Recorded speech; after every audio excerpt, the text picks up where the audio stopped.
Today we're going to begin a series of lectures on clustering. So this is one of the motivating problems that I mentioned back in the very first lecture. Informally, the goal was to somehow find meaningful clusterings, and the hope is that in instances that we care about where meaningful clusterings exist, we can have novel algorithms that exploit the structure that the existence of those clusterings implies. So today we're going to talk about results from a paper of Balkin, Blum, and Gupta.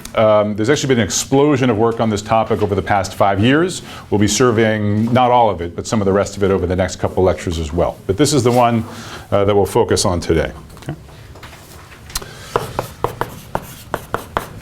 So we're going to be thinking about metric spaces. Okay, so meaning points that have a notion of distance between them. So the computational problem is going to be defined by an n-point metric space. So there's a set capital X, these are the points, and then there's a distance function d.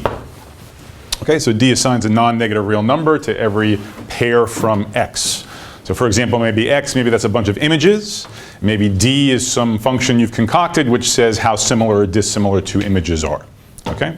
So remember, in a metric space, really the key property is the triangle inequality, which just says that the shortest distance between any 2 points is a straight line. So adding an intermediary stop z between x and y can only make things take longer. So we'll use the triangle inequality several times in today's lecture. The other things are just it's symmetric, so the distance from x to y is the same as the distance from y to x. And then usually you say that the distance is 0 if and only if the two objects are identical. That's not really going to be important. Okay, so triangle inequality is really the thing to remember. Okay? All right, so how do we formalize this idea of finding meaningful clusterings? You know, when you talk about algorithms, you talk about optimization, sometimes there are objective functions, there are optimization problems, which you can take very literally, right? So sometimes really the problem you're trying to solve for the company is to figure out like the minimum cost way of accomplishing some task over a set of feasible ways of doing it. And then you literally care about that objective function value. Then there are other problems, like clustering, where the goal is more qualitative. You more want coherent groupings of points that make sense, right? So you want to throw in a bunch of images to an algorithm and you want it to tell you which are the cats and which are the dogs. You want to throw in a bunch of proteins and you want it to correctly tell you want it to group these proteins by their function. Okay? So that's not really, there's not a numerical objective function that you might obviously define for that problem. Or rather, there's several you could try. So the point here, so the goal is qualitative. I'm not going to write it down again since it's right here.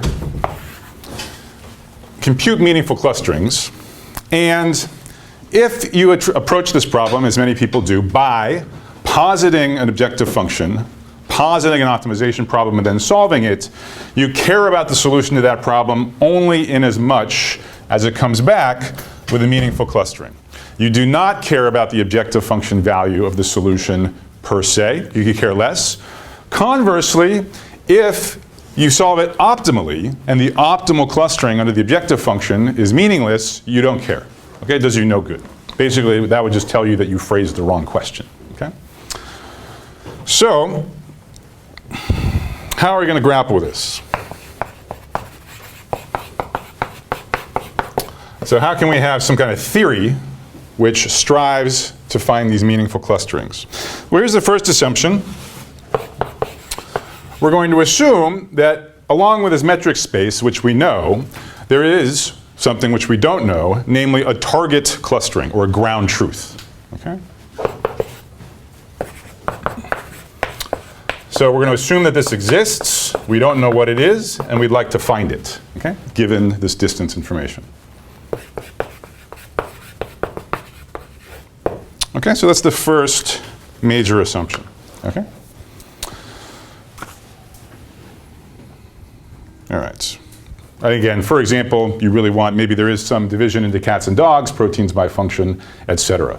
And really, historically, in pure optimization, this isn't so much how people think, right? So one of the contributions of Balkin, Blum, and Gupta, they weren't the first to do this, but they really kind of highlighted this point, which is, look, in other fields, there are these notions of ground truth. Let's try that in the sort of formal theory of algorithms and see if we get interesting questions. And we do, okay? So the goal then is we want an algorithm, a polynomial time algorithm, that approximately, ideally we'd love to recover this exactly. Realistically, we're going to try to recover it approximately. Okay?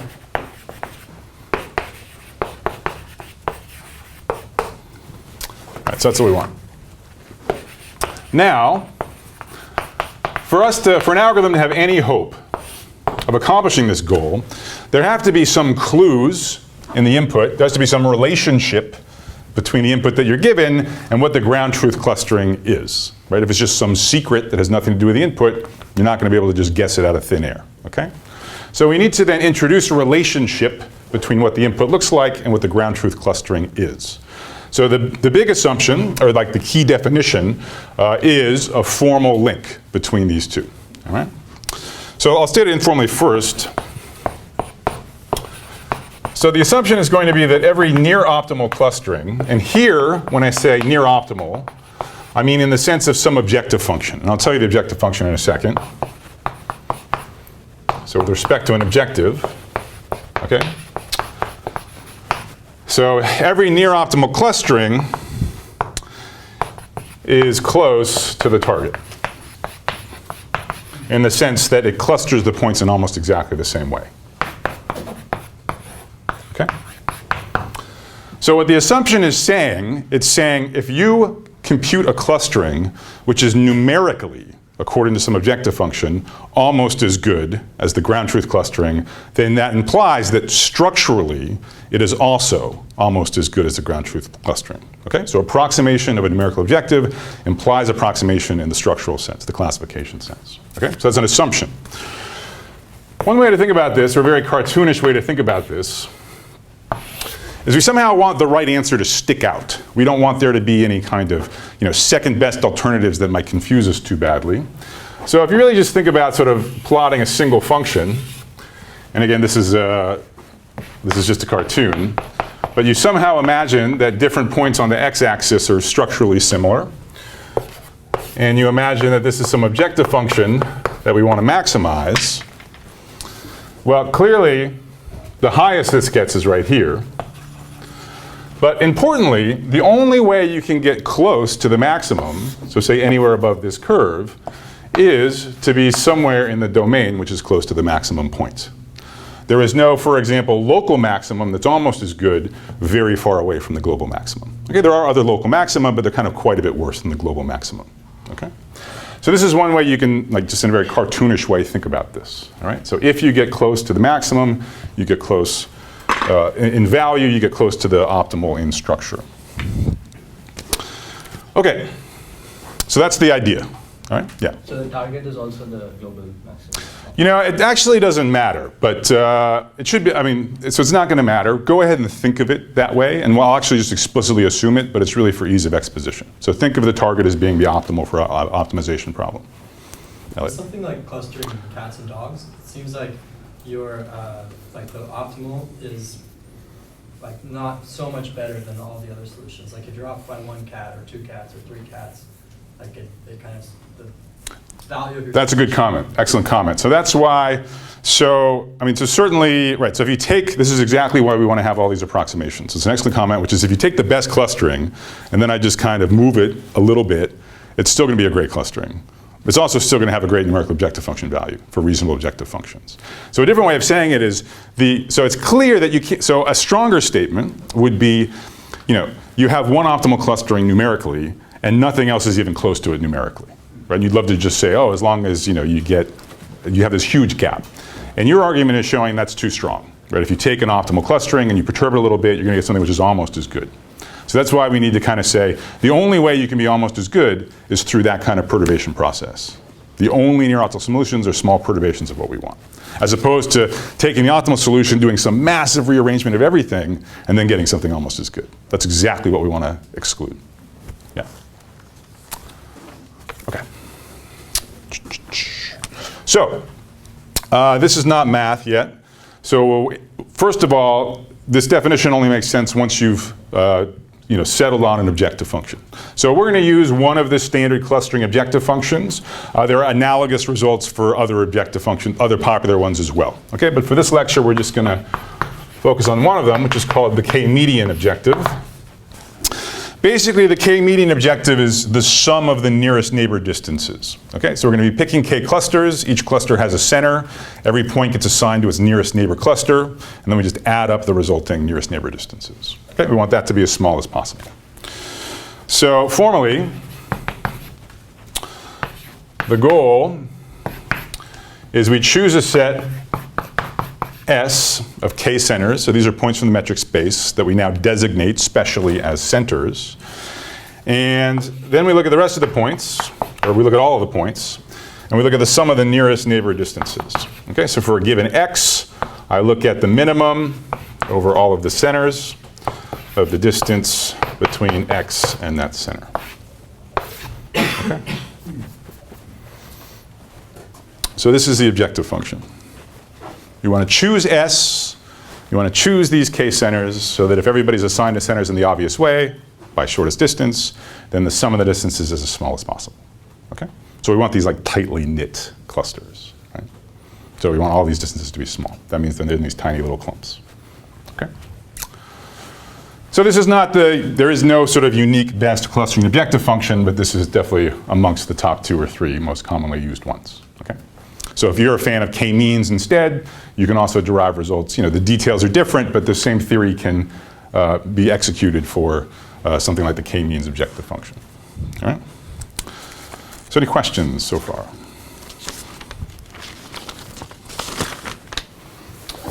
All right, so let's continue making this idea precise. That numerical approximation of now we know the k-median objective function. We want to translate to structural approximation.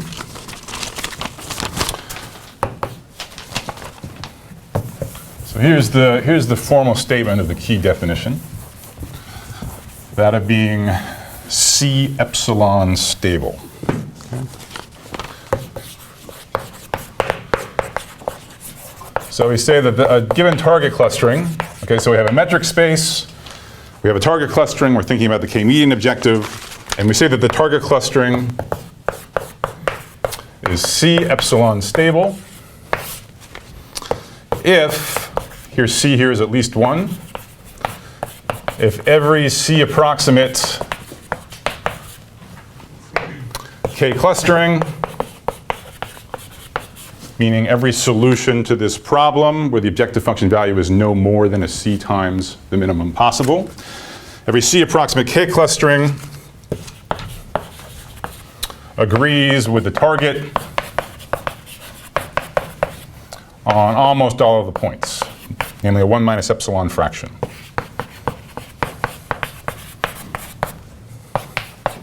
Okay? So I'll also occasionally say this is an epsilon accurate cluster. Okay?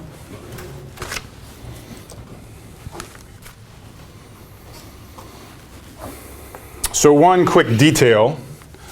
So if I just give you, so a k clustering just means a partition of the point set into k groups. Okay, that's what I mean by k clustering. Oh, I should say, so for this whole lecture, we're going to be thinking of k, the number of clusters, as known. Okay, which one often does in practice. Perhaps you have domain knowledge, so you have a guess of what k should be. You're looking for really just 2 groups. Or, and again, this is done in practice a lot, you just run an algorithm for many different choices of k and see which ones give you the best results. Okay, you basically do it 20 times and look at which one seems the most sensible. All right? So think of k as known throughout this lecture. Okay? So one detail is, so what does it mean that 2 k clusterings classify the points in almost the same way? So suppose I give you one group of k clusters and another group of k clusters. So if you think about it, well, you're like, okay, let's match them up. Let's find the correspondence so that they agree as much as possible. So you basically find a matching between this partition into k groups and this partition into k groups. And if 2 clusters are matched, you get 1 point for each data point which is in common to both of those clusters. Okay? So you basically just take the correspondence between the 2 sets of k groups that maximizes the number of commonly classified points. So that's what I mean by correctly classifying a 1 minus epsilon fraction. There's a way to associate the clusters in the first clustering with the clusters in the second clusterings, say labeling them 1 through k, so that for a 1 minus epsilon fraction of the points, it gets exactly the same label in both of the 2 clusterings. Okay? So that's what I formally mean by being epsilon accurate. Good. So Quick question. So does this definition, or this requirement, does it get more or less stringent as I increase C? More. So as I increase C, there are more and more clusterings that have to satisfy this epsilon accuracy condition. Okay? So there's more 3 approximate clusterings than there are 2 approximate clusterings. So I'm insisting on this condition for more and more things. How about as I bring epsilon up? Does the definition get more or less stringent? Less, right? Because you can misclassify more things. Okay? So it's harder, it's sort of, instances are less likely to satisfy this definition the more you ratchet up C and the sort of more you ratchet down epsilon. Okay? Any other questions about that? So I hope you see the correspondence, right? This is the numerical closeness, and this is the structural closeness. And an instance may or may not satisfy this property. We're positing, I'll say more about this, we're positing that hopefully real-world instances have this property, the ones that we would like to solve. And secondly, instances that satisfy this property are somehow easier than worst-case instances. Okay? That's sort of the high-level point. Okay? All right. So one question is, to what extent is this a reasonable definition, a reasonable condition? Okay.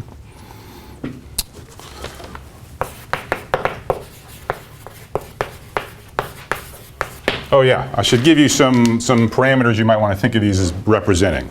So, these are just generic. You can everything we say today, you can instantiate with whatever values you want. I always like to keep concrete instantiations in my mind when I'm in a lecture like this. C, maybe think of C as 1.1. Okay? So you're talking about 10% numerical error. Okay, clusterings. Think of epsilon. I actually want you to think of epsilon as quite small. Okay? I actually want you to think of epsilon as going to 0 as the point set goes to infinity. So if there's n points, think of epsilon as like 1 over root n. Okay? So misclassifying an epsilon fraction of the points, that means misclassifying epsilon times n points. So if epsilon's 1 over root n, that's misclassifying root n points. If n's 1,000,000, it means I allow you to misclassify 1,000 points. Okay? So those are some numbers you might want to keep in mind. C 1.1, n equal 1,000, and then epsilon equal 1 over 1,000. All right? Okay. So to what extent is this definition reasonable? To what extent is this definition useful? So the first question might just be, do you expect real data to satisfy this condition? Okay? And there's sort of different interpretations of that question. So first, for a lot of parameter values, this is a pretty strong condition, actually. And we'll sort of exploit that as we go through the lecture. So, if you mean, do we expect real data to literally satisfy exactly this definition? Yeah, maybe not. Okay? Maybe not completely. What's worse, if you wanted to criticize it, is you're not going to be able to check if a given data set meets this condition or not, right? Because it's referencing these optimal solutions, which I'll say more about this in a second, which is NP hard to compute. Okay? So there's a strong analogy here with the recoverable value for independent sets we talked about Monday. The parameter there, the condition there, was basically saying the optimal independent set should have low degrees. Of course, we didn't know what the optimal independent set was, so it's sort of a faith-based analysis. We're just saying, well, whenever the instance has this property, and maybe for other instances as well, but certainly whenever the instance has this property, we'll do well. Okay? So those are some criticisms, is that taken literally, it's pretty strong, and you can't really check it. Now, on the other hand, and it's several things in its defense. Okay? Again, like the recoverable value, there is at least some kind of plausible narrative about why real-world instances might at least be kind of nudging in the direction of a condition like this. Okay, so what would it mean if this is false? Okay, for something doesn't have the stability property, it means you can have 2 structurally very different clusterings that give you basically the same objective function value. And the claim is that probably wasn't the kind of clustering instance you were hoping to set up and solve. Right? If you're trying to classify cats and dogs, and there's a 10% of the cats, which if you put with the dogs, and then conversely, 10% of the dogs you put with the cats, and that's just as good an objective clustering according to your objective function as the perfect classification of cats and dogs, you probably screwed up the problem formulation, or your data is quite noisy. Okay? So that's sort of the plausibility argument. Right? When this fails, it doesn't really gel with our intuition about kind of the target clusterings that we have in mind in our clustering formulations. The other thing I want to mention is, just like with the recoverable value for, whatever criticisms it has, at the end of the day, it naturally led us to design this completely new algorithm. Right? This algorithm where we took the random permutation and then we sort of have this forest and then we computed exactly in the forest. No one had ever thought of that algorithm before. It's not, I'm not going to argue you need the recoverable value to come up with that algorithm, but it definitely led people to a new algorithm that seems potentially useful for a 50-year-old problem. So remember, at the end of the day, the way to evaluate some kind of condition like this is you say, does it help us, first of all, understand existing algorithms better? We won't really do that with this definition. Second of all, does it guide you to potentially useful algorithmic ideas? And in that sense, I'll try to convince you that this has been a good definition. Okay? So that's the sort of merits and demerits of this, I think, on the reasonableness axis. Okay, so what should we be shooting for? What would be an interesting result about recovering clusterings in C epsilon stable instances? Well, let me show you what's easy to do. Okay? So suppose you have, just off the shelf, suppose you just sort of Googled K-median approximation algorithms and checked out, some nice algorithms people designed in the 90s and last decade that run in polynomial time. This is an NP-hard problem. I'll say more about that in a second. But so there are algorithms that run in polynomial time and are guaranteed to output a solution that's at most C times this, than the minimum possible for reasonable constant C like 3, okay? Even a little bit less. So if you run one of these algorithms, so suppose you run a C approximation algorithm. So again, this means guaranteed to always produce a solution no more than C times as costly as the optimum. If you run such an algorithm on a C epsilon stable instance, well then, by the definition of C epsilon stability, you're going to get back almost the target clustering, okay? Just by definition. Okay, we've assumed that all such solutions in this instance are epsilon accurate. So yields an epsilon accurate clustering. Okay? So think of C as like 3 for this state. Okay? So that's a general purpose algorithm. Okay? It gives you a 3 approximation whether it's a stable instance or not. It just so happens that if you input a stable instance, you get this very nice interpretation of what it does. So for this, we don't have to do anything. Okay? This is really just a reinterpretation of known results. So if we really want to say that this definition led us to come up with new algorithms in the spirit of the recoverable value, what seems like the interesting, what's kind of would be interesting would be to recover target clusterings for even smaller values of C than what general purpose approximation algorithms can. All right? And there is hope that specialized algorithms tailored to stable instances could go beyond general purpose algorithms because there are barriers to how well you can approximate K-median on worst case instances. It is known for K-median to be NP-hard to approximate better than 1 plus 2 over E, where here E is 2.718, et cetera. Okay? So this is probably something like 2.74 or something. Sorry, 1.74.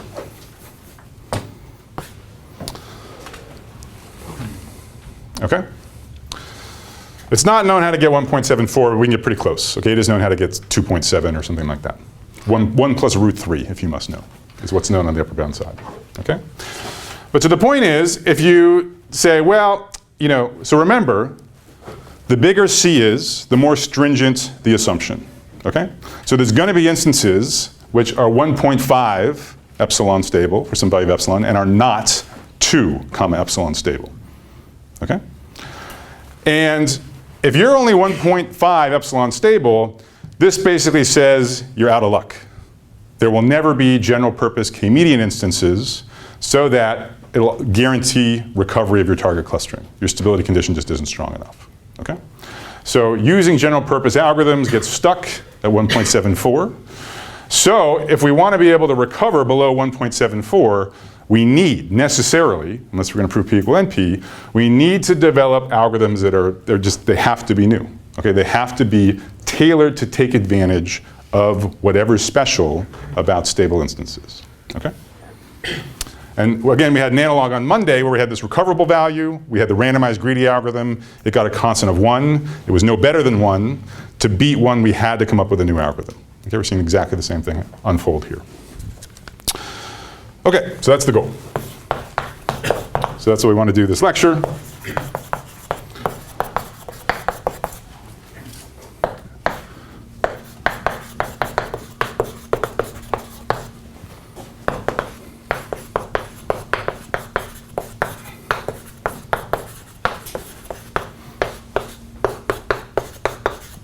Okay.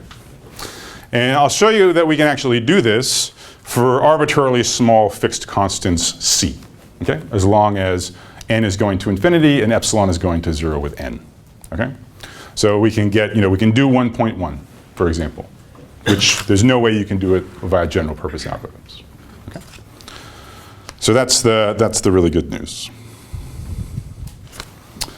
All right.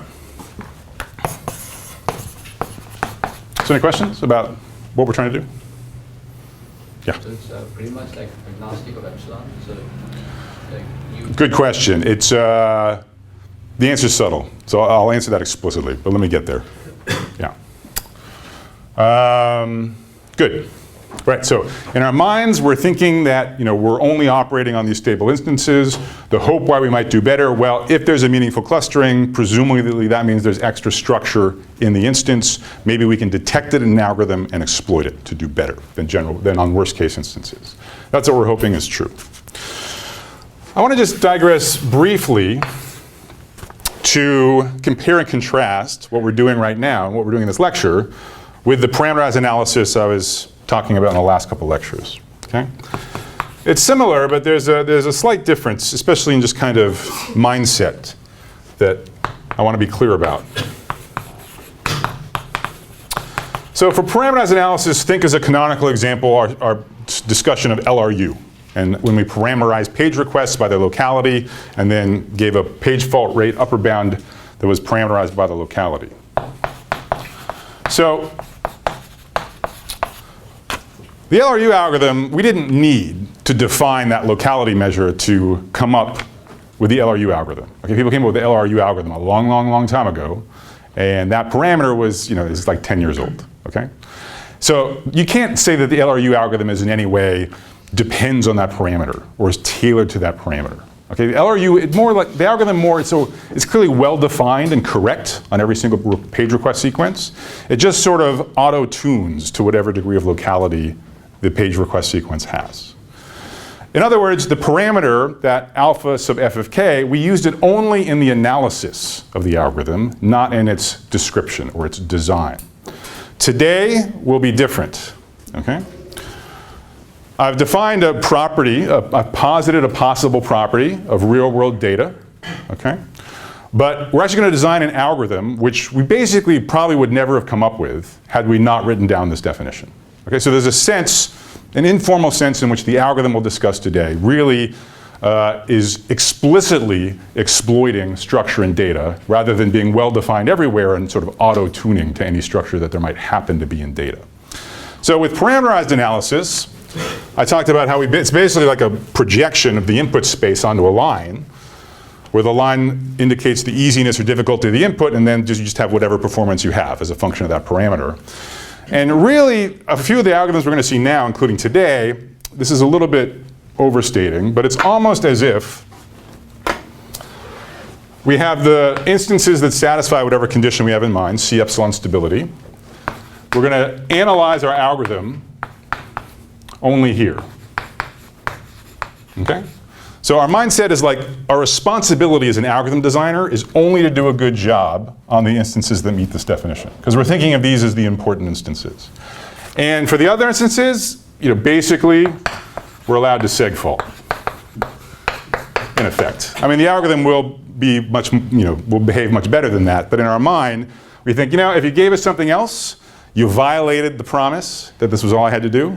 So all bets are off about the execution of my algorithm. And indeed, these are actually often called promise problems in complexity theory for that reason. Okay? So that's a real shift in mindset. All right? We're articulating we're articulating structure of real-world data not to explain empirical performance of some algorithm, but rather to exploit explicitly an algorithm we're going to design. So is it only P to compute, or is it in P to compute whether an instance has a stable cluster? Right, so that was the discussion over here. So no, clearly not, because it references the optimal solution. So just like for the recoverable value on Monday, that was an uncheckable condition in polynomial time because it was talking about the optimal solution.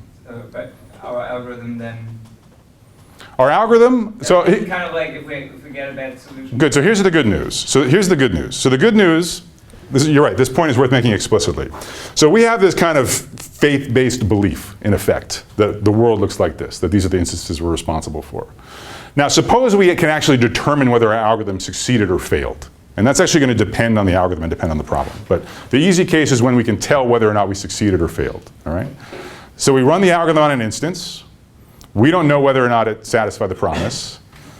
But either our algorithm works, and we're happy, or it seg faults, and then we know that it was not one of those inputs, okay? Because we guaranteed good performance on all of those inputs. I thought that's an NPR problem. Well, but we're not deciding it either way. We might work well despite the fact that the input does not satisfy that condition. But the point is we'll work well on only a superset of what we proved. So we work well, okay. Yeah. So it works out in our favor. Okay. So again, this is in many problems and many that we'll see, this is a very fruitful approach. Okay? It's really, you get a lot of mileage out of defining conditions like this, explicitly designing algorithms that make use of them, and proving guarantees on the subset of instances where the membership you cannot check. Okay? I just want everyone to be totally clear on that there are these sort of, I don't even know if I want to call them drawbacks, but just there's things you should be aware of about the approach. Okay? But like I said, the ends can justify the means. Okay? If you get better understanding about algorithms or new algorithmic ideas, it was a worthy exercise, whatever the flaws. Okay? Good. All right, so I'll leave that there for a second.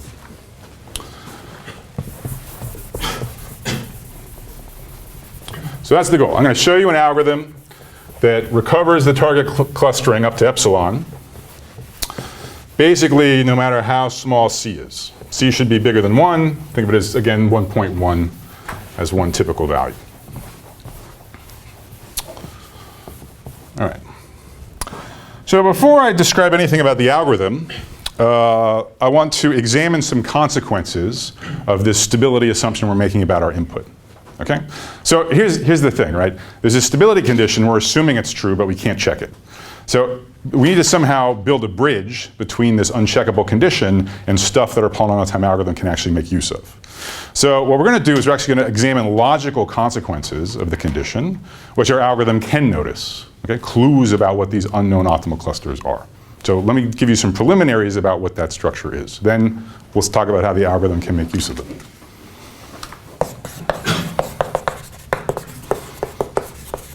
All right.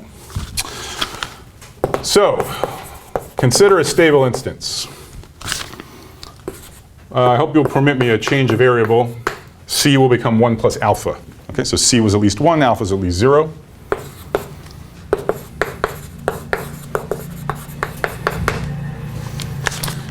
And for simplicity, this is a slightly stronger requirement than over here, but I'm going to assume, in addition, that the numerically optimal clustering is the target clustering. Okay, in the homework, I'll ask you to explain why that basically doesn't matter. Okay, it's just an epsilon versus 2 epsilon kind of issue.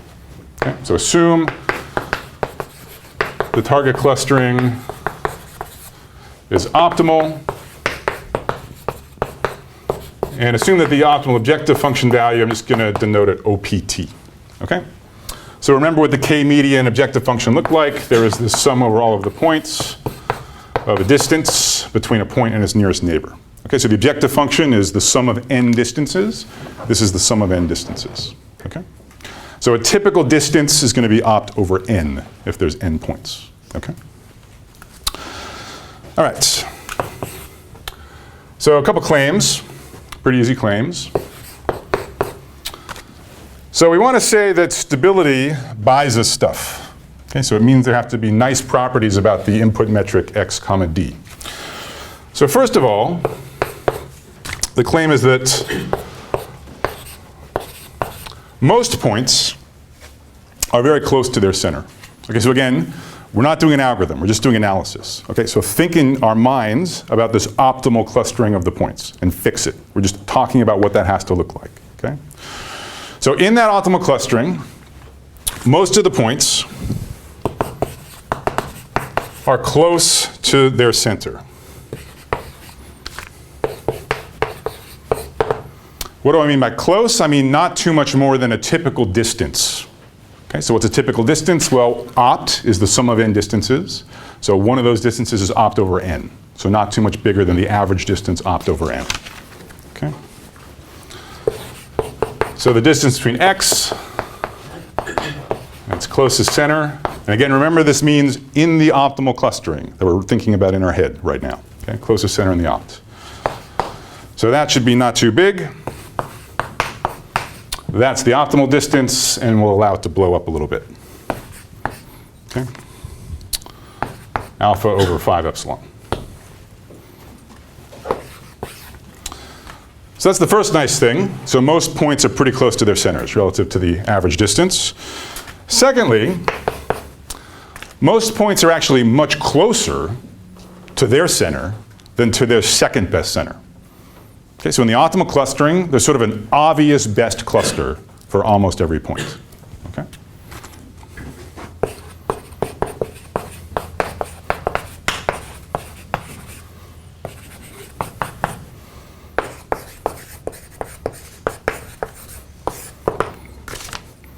So the distance between x and its second closest center and its closest center, the one it's actually assigned to, is not too big. Or sorry, no, this is, sorry, a lower bound on this. So it's much closer to its closest than to its second closest.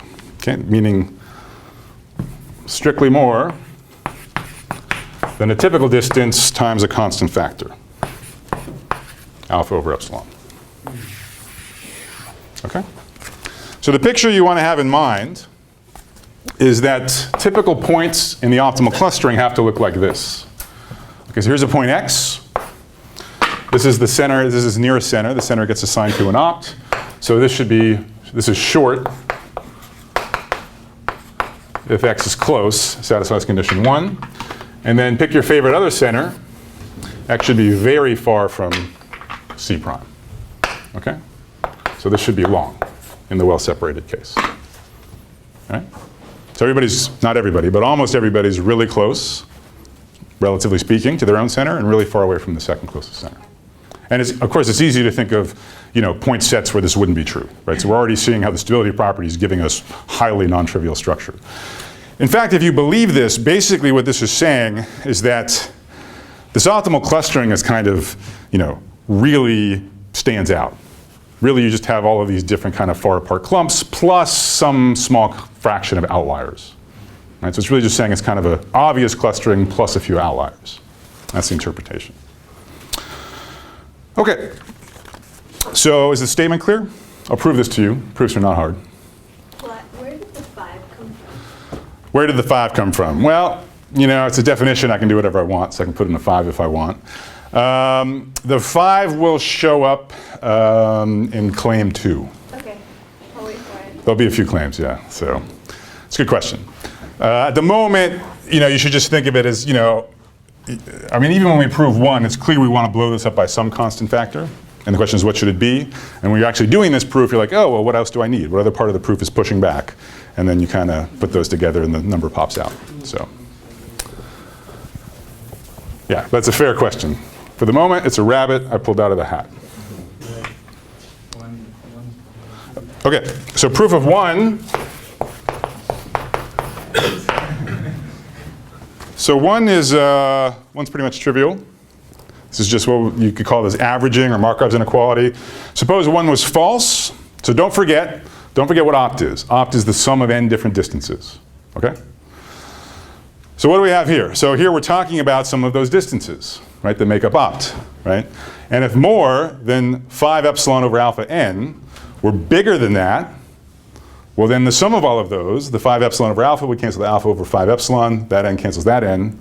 The sum of just merely these particular distances would be strictly bigger than opt, but that's crazy, right? Because opt was all of the distances, right? So if this was false, I'd just show you that subset of distances. That's too big, can't happen, okay?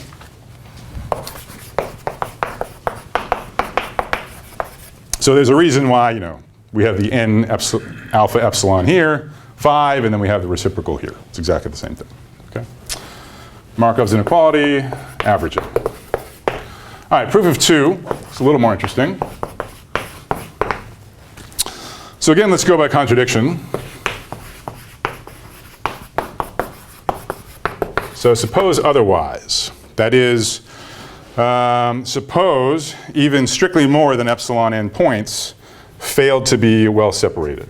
Okay? And remember, if you're not well separated, it means this inequality holds the other direction. Okay? It means your second closest and closest centers are not too, you're sort of relatively indifferent between your closest and second closest. So we need to have a contradiction. So the obvious thing to contradict is our stability assumption. So start with the optimal clustering.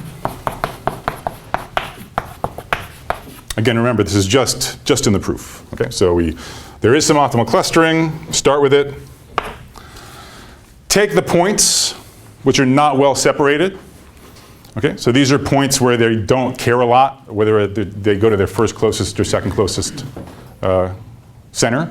So just reclassify them. Okay, so I'm going to take opt, I'm going to modify it a little bit. Actually, I'm going to modify it a lot, but the objective function won't change much, so that violates the stability condition. Okay? So specifically, start with the opt clustering, reassign the strictly greater than epsilon n non-well separated points to their respective second closest centers.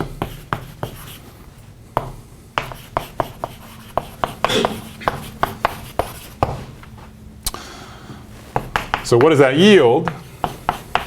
And so when I say, I hope it's clear. When I say reassign a point to a different center, that's the same thing as just sort of giving it a different label, if you're thinking more from like a classification perspective, okay? So I just label them with the second closest label. So what does that give us? It gives us a new clustering, okay? So it disagrees with the optimal one on strictly more than an epsilon fraction by design. I took more than an epsilon fraction and I reassigned them, okay, so it's different. And how much does the objective go up by?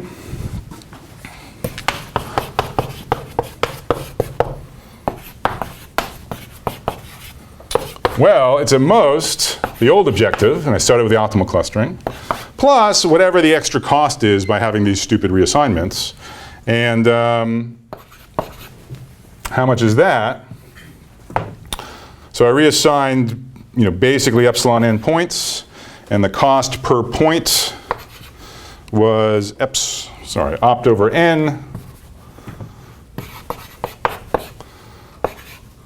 alpha over epsilon, also known as 1 plus alpha opt. Okay? But that violates stability. Okay, stability says that if you're within a 1 plus alpha factor for the numeric objective, you have to be within epsilon structurally. And I just showed you that that's not true, that fails. Okay? So that's the proof of 2. So any questions about that? All right, so this is the definition which gets violated at the end of the proof, right there. Yeah? Do we need to worry about whether there's a way to relabel the clusters? Excellent question. So there's a subtle point which I'm intentionally skipping over, but is necessary for the proof. So recall that we had this digression, or this detail, which said how do you actually, given two partitions into k groups, how do you define their distance? And you match them in the best way, and then to maximize the number of agreements, and then you look at how many disagreements there are. So implicit in this proof of 2, I'm assuming that when I take the opt clustering and then I move some stuff around, I'm thinking in my head about the correspondence where we just take the same copies of the clusters and match them with themselves.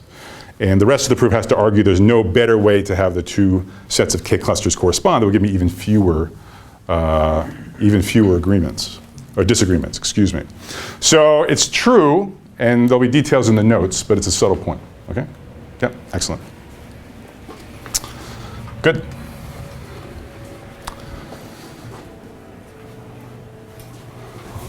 Okay, so what? All right, so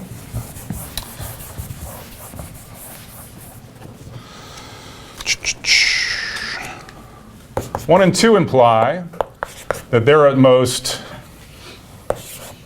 B bad points. Where a bad point means either you're not close or you're not well separated. Okay, so a good point satisfies both 1 and 2. A bad point fails at least 1, possibly both. Okay? So the number of bad points, well, there's at most 5 epsilon n over alpha of these, at most epsilon n of those. So B is just going to be defined as that sum. Okay, so there's at most this many bad points. Okay? So there's a lot of parameters floating around, so maybe you want to go, maybe we should go back and plug in some numbers, right? So I said, think of n as 1,000,000, epsilon is 1 over root n, or 1 over 1,000, so then this would be 1,000. Think of alpha as 0.1. Remember, it says think of C as 1.1, so alpha is 0.1. So this is like 50. So that gives us like 50,000, okay, out of 1,000,000 points. So this says 5% of the points are bad. 95% are good, okay? All right? So now we can start talking about the algorithm.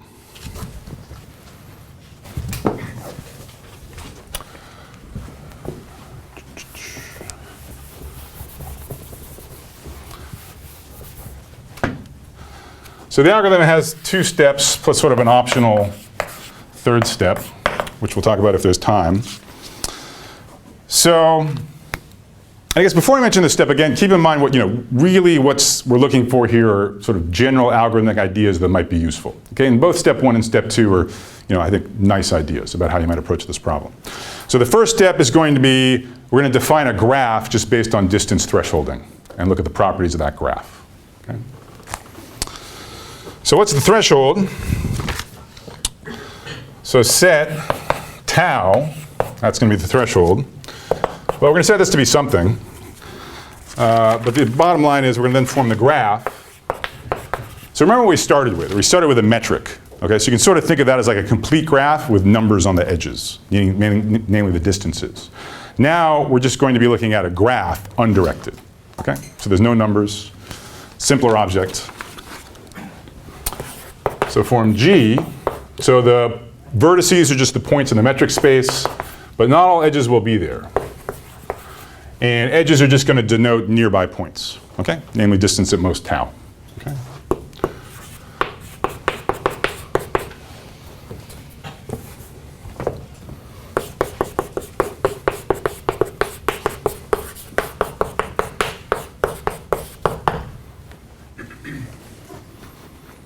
So I should tell you what tau is.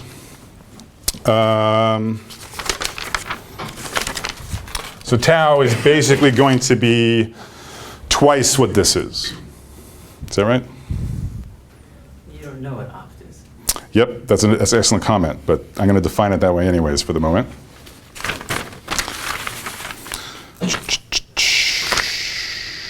Make sure I get this right.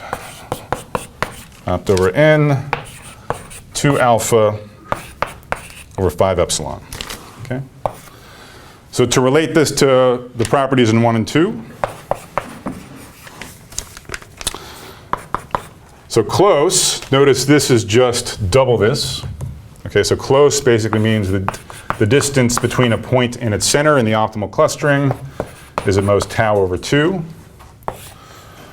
Whereas well separated means that the distance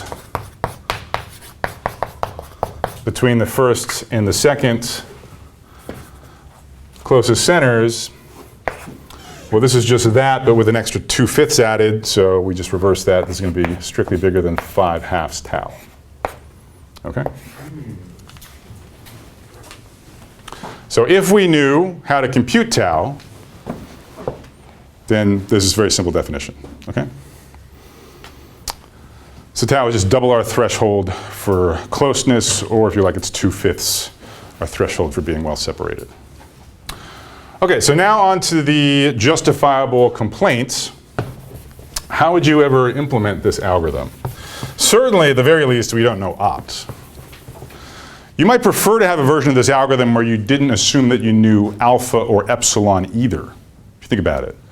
Right? So the stability property is uncheckable, even if you knew which alpha and epsilon you were looking for. So you might just want an algorithm that works well no matter what alpha and epsilon are, at least in reasonable ranges. And so this is the only part in the algorithm where the algorithm actually references any of those three parameters, opt or alpha or epsilon. So what it really needs to know is the relevant parameter here is really this, okay? That the algorithm wishes it knows.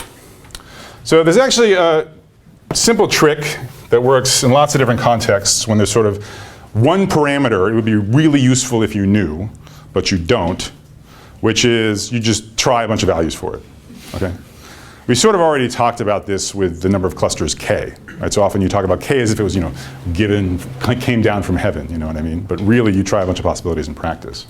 Same thing here, all right? So basically, and you'll work out the details for this for homework 3, they're not very hard.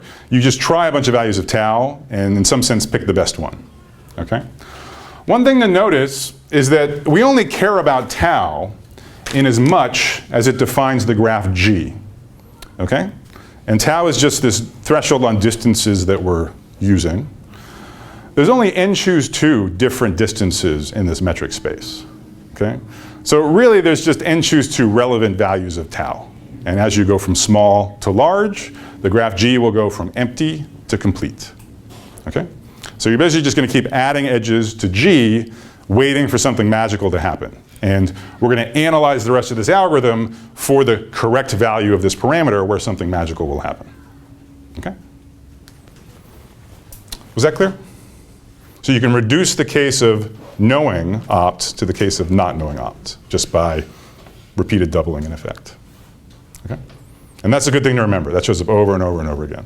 All right? So when you're designing an algorithm, if you could say, well, if only a little birdie would tell me this one number, then I'm off to the races. That's actually usually excellent progress, okay? It's a good thing to remember. Okay, so that's step 1.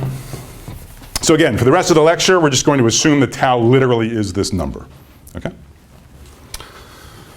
Good. Now, what are we hoping? So remember, we have this assumption. We have these optimal clusters, C star 1 through C star k. We have no idea what they are, okay? This graph we can compute. So now we have our hands on something. So we're really hoping that there are big clues about those hidden optimal clusters, the C star i's, in structures we can detect in G. Okay?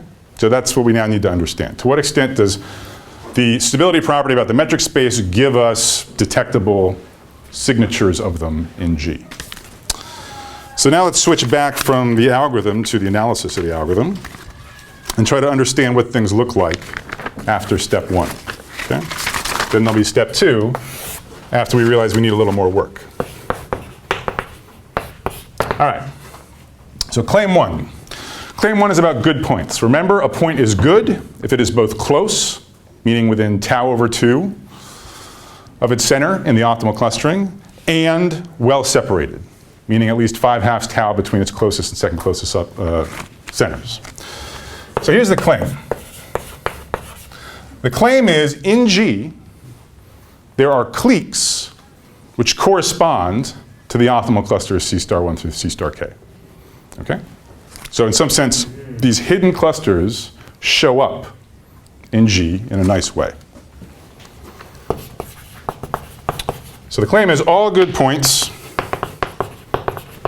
within a single C star I. C star I means the ith cluster in the optimal clustering, okay, which exists but we don't know it. Form a clique in G. So take 30 seconds to think about this, about why this is true.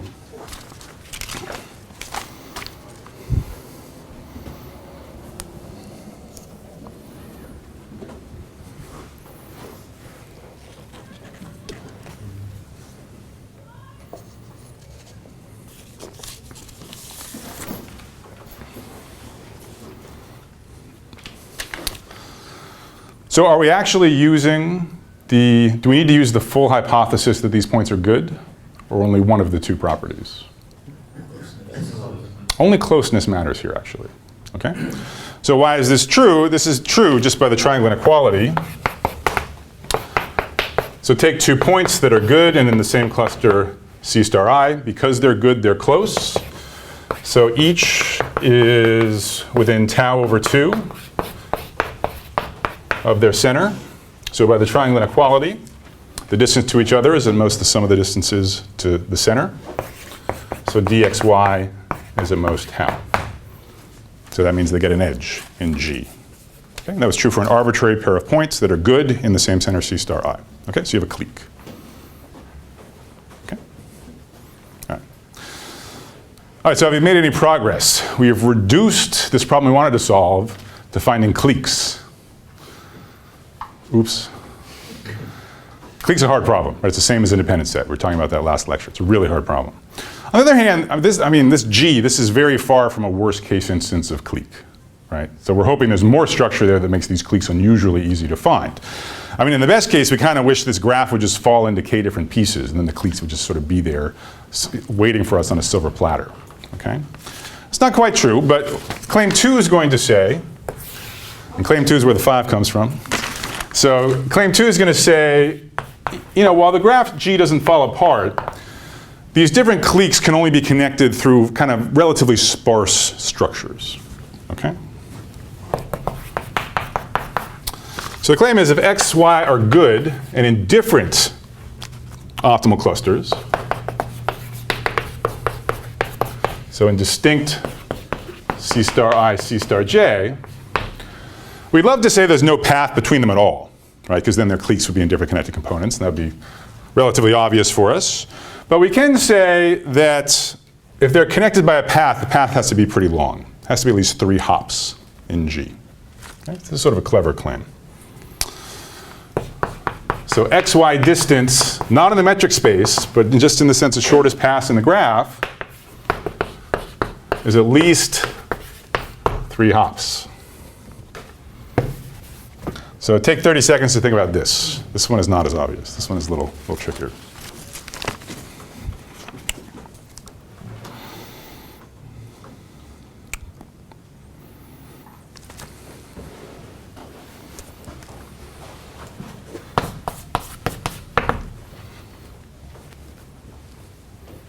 And if it suits you, feel free to exchange ideas with your neighbor for a little bit. A picture is good. Pictures are good for this.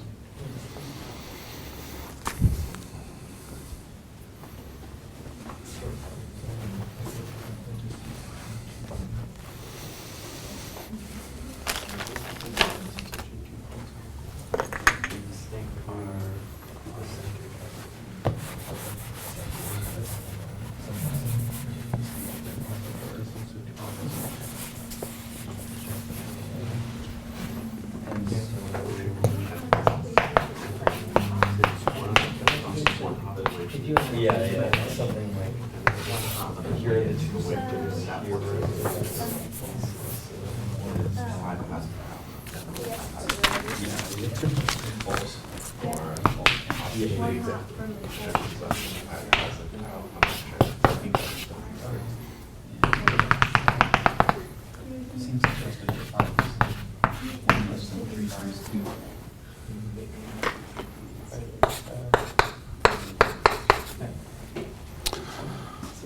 All right, so here's why that's true.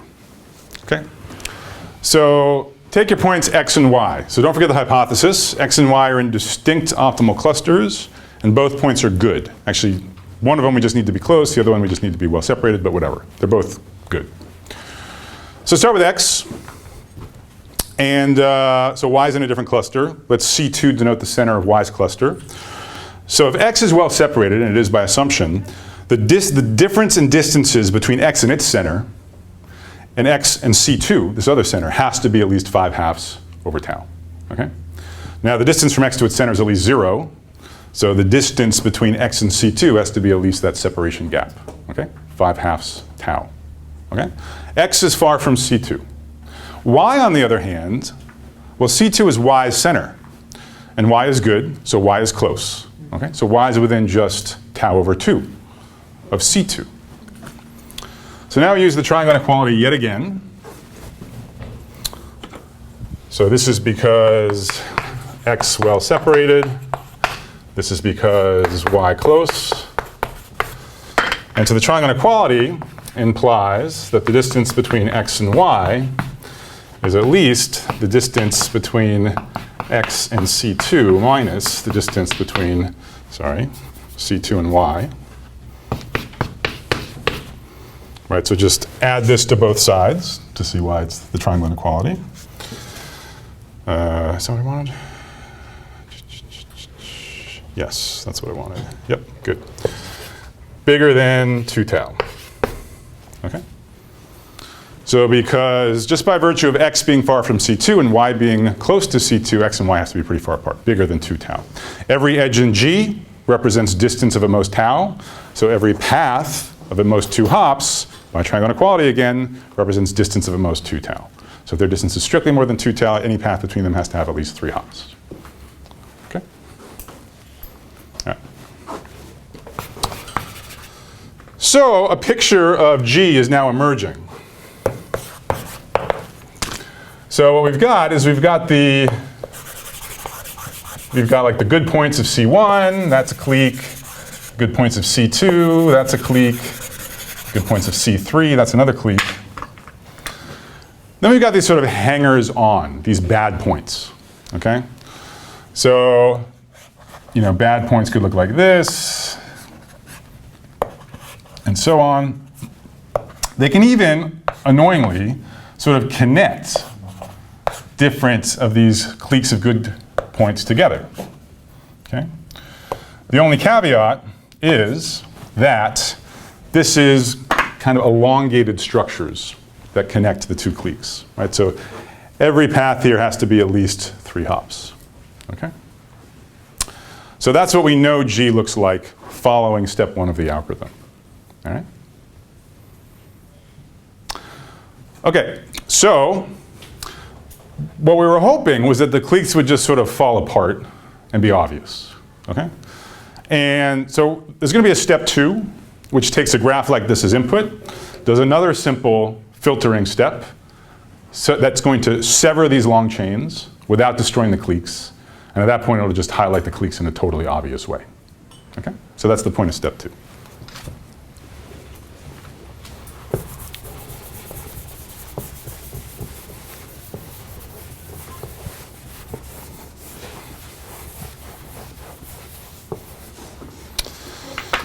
All right, so for simplicity, I'm going to make an additional assumption about the target clustering. Okay?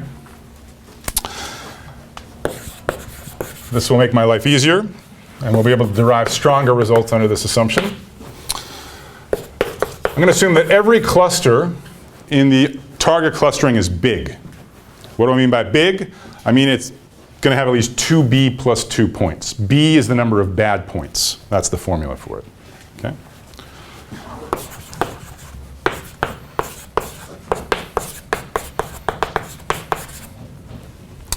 So the numbers we were plugging in, n is 1,000,000, epsilon 1 over 1,000, alpha equal 0.1. There were 50,000 bad points, so that's going to be about 100,000. Okay, so it's going to be about 10%. So it's a clustering problem with those numbers where every cluster has at least 10% of the points, which is going to be true in some interesting applications. All right? It means there's at most 10 clusters, but again, often you're looking for a small number of clusters. That said, certainly one would also want results without this assumption, and there are some. I'm not going to present them. You have to work a little bit harder, not so much on the algorithm. The algorithm's quite similar, but the analysis is harder, and also the constant factors are somewhat worse. Okay? But there are results without this assumption. I want you to know that. Okay? They're in the paper. And I might put them in the notes as well. Okay. So let me describe step 2 now.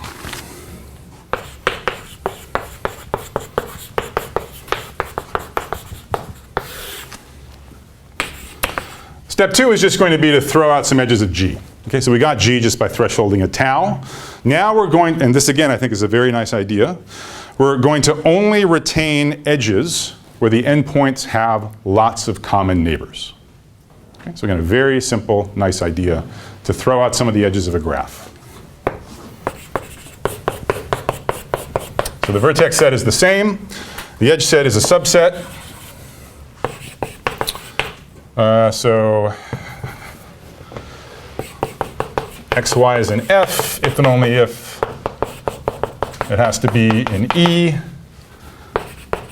and at least B neighbors in common.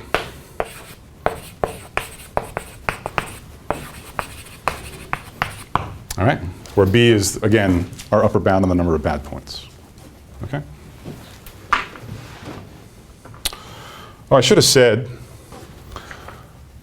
by virtue of having, so under this large clustering assumption, by virtue of having at least 2B plus 2 points in each cluster, and there being at most B points in total, clearly each cluster has at least B plus 2 good points. Okay? So in every cluster, the good points outnumber the bad points. That's sort of the immediate payoff of this large cluster assumption. Okay? All right, so is the second step of the algorithm clear? So you literally just look at each edge, look at its endpoints, count the number of common neighbors, and now you threshold on that statistic at B. Okay? Again, really simple. All right, how about some more claims? So claim 3. Claim 3 is that the cliques survive.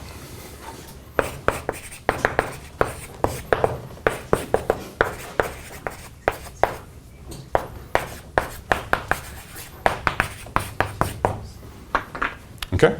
So G has these cliques. So remember what the cliques are. For each optimal cluster C star I, we look at the good points, and now we know there's at least B plus 2 good points.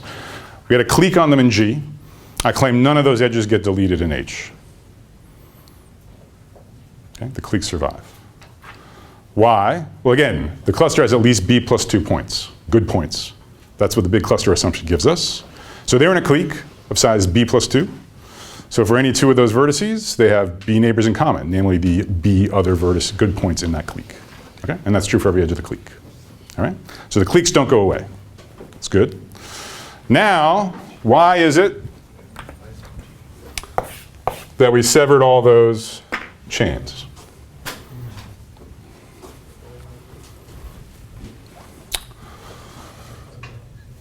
Is there a question? Or?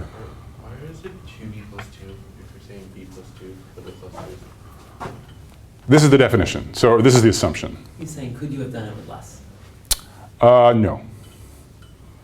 No, although it hasn't shown up yet. Yeah. Okay. Yeah.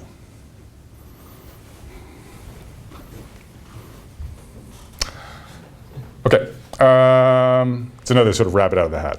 But it's clear why I'm using, ballpark 2B probably, right? So, what's plus 1 minus 1 among friends? So, but yeah, no, it's not, it is actually chosen with care. He's asking why you aren't using ballpark B. Like B plus 2 would work for this claim, right? No. No, you're worried about them all being bad, right? All those points being bad. Or there are B bad points floating around the world. So, I'm going to keep going to proof. So don't forget claim 2. We're going to really use claim 2 right now. Okay, so claim 2 says if you have good points in different clusters, all of the paths between them have to be 3 hops minimum. Okay? That's what I'm erasing right now. So 3 hop paths at least between good points in different clusters. I claim all those paths get sundered when we do this common neighbor trick. So why is that true? So claim 4.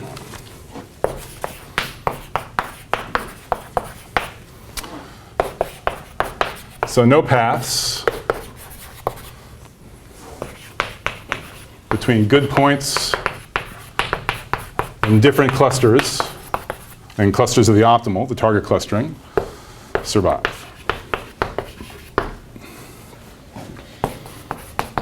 So proof. So think about 2 good points in different clusters. Okay? C star I, C star J. Okay? We want to say that every xy path loses an edge. Okay? That's what we want to prove. So every path, the shortest a path could be would be 3 hops. Okay? This is by claim 2. Okay? X and Y are good, they're in different clusters. On a 3-hop path like this, that vertex has to be bad, and that vertex has to be bad. Okay? Otherwise, you'd have a 2-hop path between 2 good points in different clusters. Okay? More generally, if you have a longer path, you're going to have an edge in the middle of that path somewhere that looks like this. Okay? Good. So the claim is this edge will not survive. What does it mean it won't survive? It means that, right, so that's if and only if, its 2 bad endpoints do not have B common neighbors. Okay? So what could the common neighbors be? Well, this bad vertex, okay, it might have some neighbors, which are good points. Those have to be in C star I, though. Okay? This vertex might have some good points that are neighbors, but they have to be in C star J. Okay? If this had any in C star J or that had any in C star I, that would give us a 2-hop path between good points in different clusters. We don't have any such paths. Okay? So if the first vertices good neighbors are only from C star I, the other one's only from C star J, they have no good points in common. Their only common neighbors are bad points. There's only B such points, and these villains are 2 of them, actually, right? So they have at most B minus 2 neighbors in common. That's below where we were thresholding. Poof, edge is gone. Okay? So that's true for every path between good points. All right? So summarizing, only bad common neighbors, of which there can be at most 2.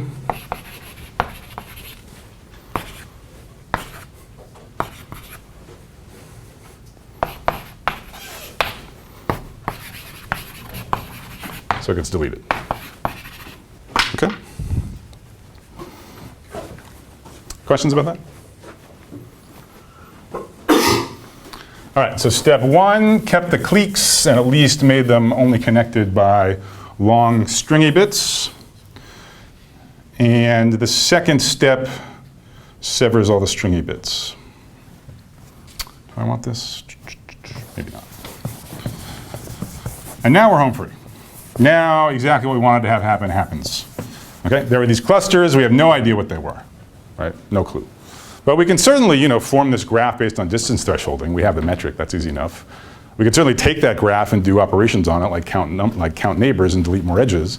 And then if, oh wow, there's only like k big pieces in this graph now, connected components. I guess those are the optimal clusters, right? So we've just completely highlighted them through these simple graph processing subroutines. So summarizing,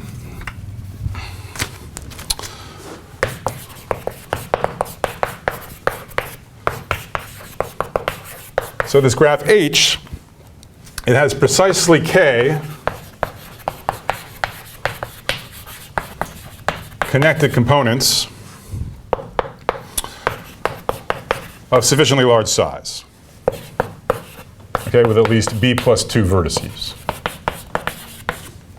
It might have some small connected components. Those can only be bad points. Okay, remember, we have these k cliques on at least B plus 2 points, right? We've got all of those. We have no paths between any 2 of them, right? So that gives us k connected components, each of size at least B plus 2, right? We might have connected components of only bad points, but there's only B bad points total, so we're not going to get fooled. Okay, those connected components have at most B points, right? So to put differently, sort the kinetic components by size. The top k all have size at least B plus 2. Each of them contains the good points of one of the optimal clusters. Everything below that has size at most B. Those are entirely bad points. Okay? That's what we get in H. That's what H has to look like. Okay. So now we're responsible for outputting a k clustering. So what do? Well, obviously these k big components should be the k clusters. There's these little tiny bad point clusters, so just merge them in arbitrarily. We're just going to be wrong on all the bad points. Okay. So we get all the good points right. The bad points, who knows?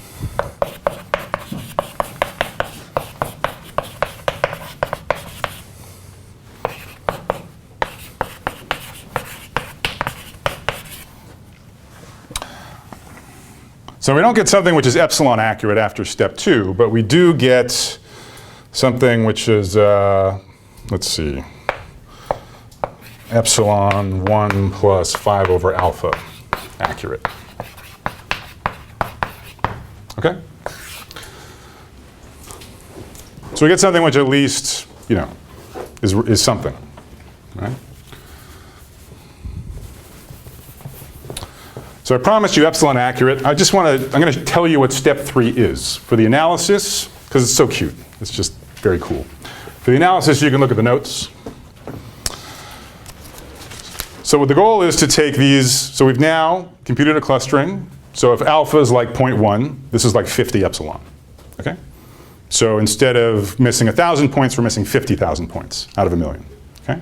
But let me show you a simple trick to get it down from 50,000 back to 1,000, okay? So step 3, so in parallel, here's what all the points do. Okay, so you've computed, after step 2 we have our tentative clustering, C1 hat through CK hat, where all but 50,000 points are correct. Now each of the 1,000,000 points in parallel says, well, let me look at the K clusters that got computed, okay? And I'm just going to reassign myself to the cluster of points that I feel the most kinship with, that I'm closest to, okay? Now that's not totally well defined yet, because we know what the distance between 2 points are, but what's the distance between 1 point and a cluster, a set of points? So here's how the point's going to reason about it. It's going to look at the median distance between itself and all of the points in cluster C hat I. Okay? It's going to define that as its distance to that cluster. Okay? It looks at the K clusters, looks at which of the K is closest to, and reassigns itself, if necessary, to that cluster. Okay? And you do that in parallel for all x. So you don't do it sequentially. You do this simultaneously with the original C hat i's for all x. Okay? So let me just say reclassify by median distances. So it doesn't take long, it takes 5 minutes, but I don't have 5 minutes. So in the notes, you can see how classifies all but the at most epsilon n non-well separated points. So what this step 3 does is it takes the points which you used to be getting wrong because they were not close, but were well separated, and it now gets those right in this median distance rule. Okay. Is there any questions about that? Yep. So you said we had to guess the value of tau, Yeah. like from the n choose to. Yeah. And like how Well, that's the most naive way of doing it, but. Sure, but how do we argue about that? Like for each value you get some output. And Yeah, so the details are sort of in the homework, but basically you want to wait until this happens. Right, so this will happen at some point. You should think through about why if it happens early, you might still be happy. But this is sort of the stopping condition you're looking for, something like this. Okay, because this number is also, you know what that number is in terms of tau. B, you mean, or this, yeah. Yeah. I mean, actually, to be honest, the way I usually think about this model is you know epsilon, you know alpha, and you don't know opt. You're kind of searching for opt. That's maybe the simplest way to, that's the way I'm going to phrase it on the homework. So, yeah. Other questions? Have a good weekend. More on clustering next week.